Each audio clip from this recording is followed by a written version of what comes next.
Today we are, God only knows where, in the middle of somewhere in Minnesota. All I know is that we're like 15 minutes away from a Dairy Queen with emus in the backyard. So that's like painting a picture.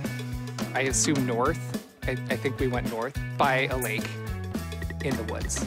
We are on a delightful camping trip. Hi, I'm Steven, otherwise known as StevenBe.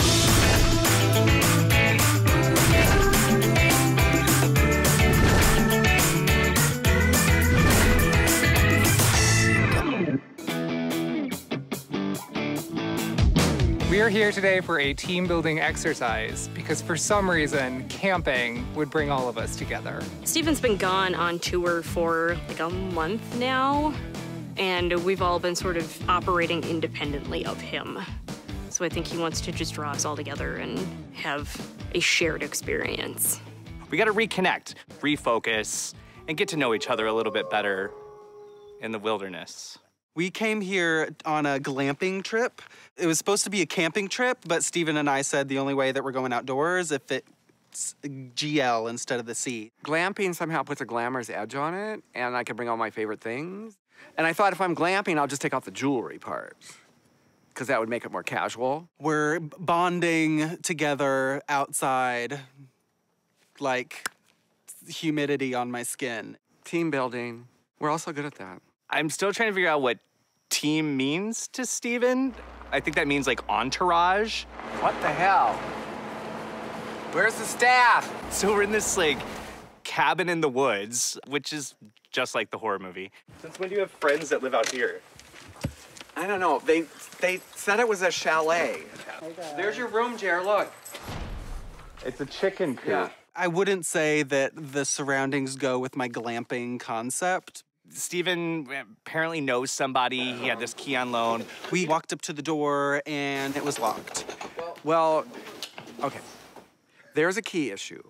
There's no key. Steven was supposed to have the keys to the cabin. He did not have the keys to the cabin. Why would he know where the key is? That would be crazy. Okay, let's assume there was a key. Apparently he was hiding somewhere in the multitude of items that Steven packed for this journey. If I had to estimate, it would not shock me to find out that they had brought like 15 different outfits for one night. I started putting luggage in 2 days ago, so. Steven, you've got like 12 bags. It could be. Any bag. It could be somewhere. You have like 4 bags inside of that bag. What does it look like? Oh, look, there's my lunch I brought. Where'd my damn dog go? This is my dog, Macy, and I haven't seen her in a while because she lives at my mom's house, but she's my dog, and I fly so much and can't take care of a pet, really, so my mom has her on loan, so I'm really happy to have her camping, glamping with us this weekend. Bye, Macy. She's the feisty one. What's in that garage thing? That sounds gross. Oh, go open that door on the side. Oh my gosh. We got to get in that place, so I'm not sleeping in a tent. So I go in search of the key. If it's in the car, I will find it.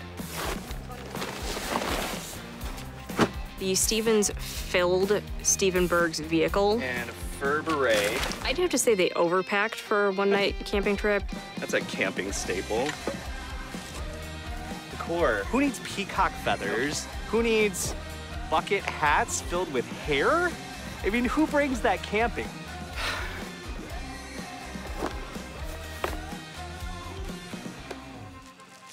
Bridget, we have a problem. So we were in the garage looking for all kinds of stuff, and Steven was just distracted by something, like always. Where's my clothing rack? Catch. Oh! So Bridget was to the rescue, and she found a tent, multiple tents for us. So that was good, because I was planning on sleeping in the car. So that's a step up, I think, tents. Bridget was marvelous. Total surprise. Apparently she's been camping like all the time. She even owns stuff and brought it just in case. Thank God she did, because she saved the day. I would have loved to go home, but apparently Bridget said we had everything we needed to just stay, so we just stayed. We had a little bit of a race setting up the tents. Just a suggestion, but you're setting it up in the sun. You realize the sun goes down, right? I was easily the best at putting up tents. Well, it depends on, okay, because there's some debate on this. Now, Bridget had the biggest tent, which is impressive and worth note, but I was the quickest draw on the tent. So I guess it really is a bigger tent more important than, you know, being able to use your tent fastest. I'll leave that up to the experts to decide, though. And then, of course, Jeremy. He clearly lost. Bridget, I don't know how to work mine. You'll be fine. As it turns out, Jeremy had a lot of trouble pitching his tent. He needed a hand in pitching a tent. But he got it. God love him. It was the smallest tent. Pitching the smallest tent is a hard thing for any man to deal with. Mine is compact and efficient. In Oklahoma, we have like square tarps that you just put poles in, and that's a tent. And these tents had like shapes and V's, and it was like pitching a Sydney Opera House. It like didn't look like anything I've ever seen. Well, of course, the biggest tent was pitched not by, but for Steven. It was the biggest because he had people do it for him, and whatever he has done is big.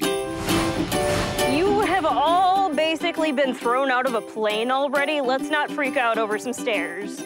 After we pitched the tents, we went boating. We found the keys to the boat in the garage and decided to spend the afternoon on the lake, getting some breezes, getting some tan lines. Steven and I had coordinating crochet swimming shorts. Mine's a ripple stitch. Are those your captain pants for driving the boat that you're not doing? Steven, I can take over. Okay. Tunic, the butt plug on the front. And you guys going swimming? Oh, no. Suit yourself. Oh my gosh, I almost lost my shorts. I thought his crocheted shorts were going to get to experience the bottom of the lake. It's hard. These crochet swim shorts are dragging me down. Steven went fishing. Well, I'm gonna fish where they can see me. I had lessons recently. Steven's brother. No, his little niece, his 6-year-old niece. I was impressed to see him step up to the plate, and his casting wasn't half bad. I used to go fishing with my brothers when I was little, and one of them got a hook in his chest. So I was sitting there in the same position as my brother and just praying to those mohair gods that I didn't become the bait to Steven's hook.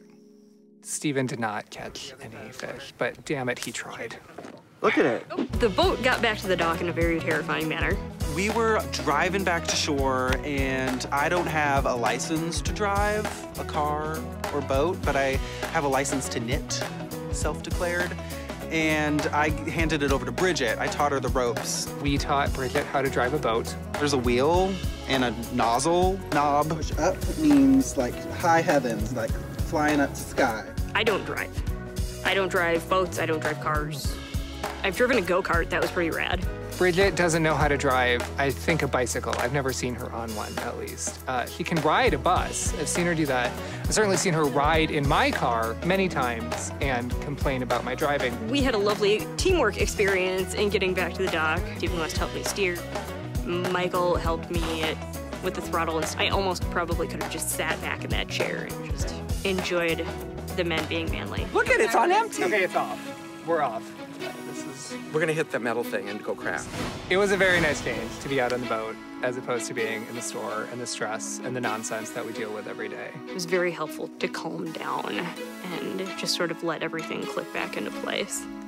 When me and Bridget came up the steps, I saw Steven walking out of the cabin. When I saw Steven walking out of the cabin, I couldn't help but remember, we don't have access to the cabin. The cabin is locked and has been for this whole time. I can only assume that either Steven had the key the entire time to torture us and then call that team building, or that he found it in one of his many outfits that he had planned to wear throughout the day. Turns out the key was in his pocket the whole time. Where was the key? In my new suit pocket. Do you love it? Oh.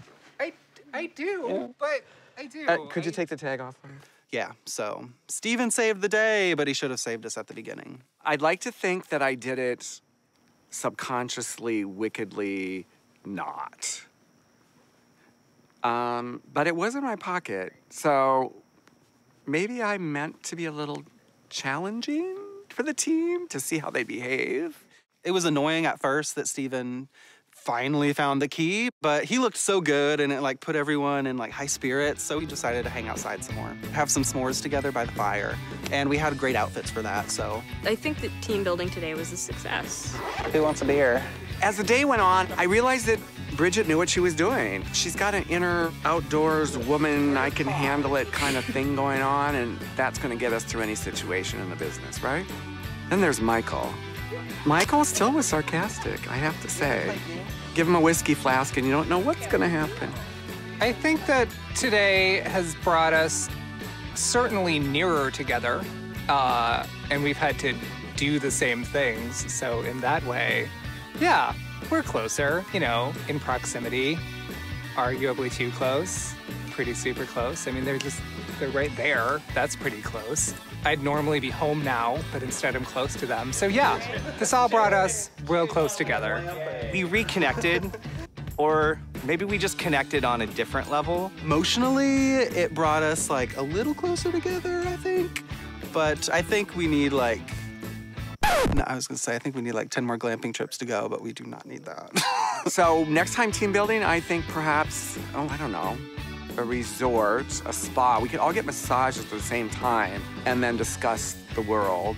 Life with Steven means you always experience some sort of dramatics. Speed it up. But at the end of the day, as long as you can burn it all down, you're good. Why didn't Jeremy come?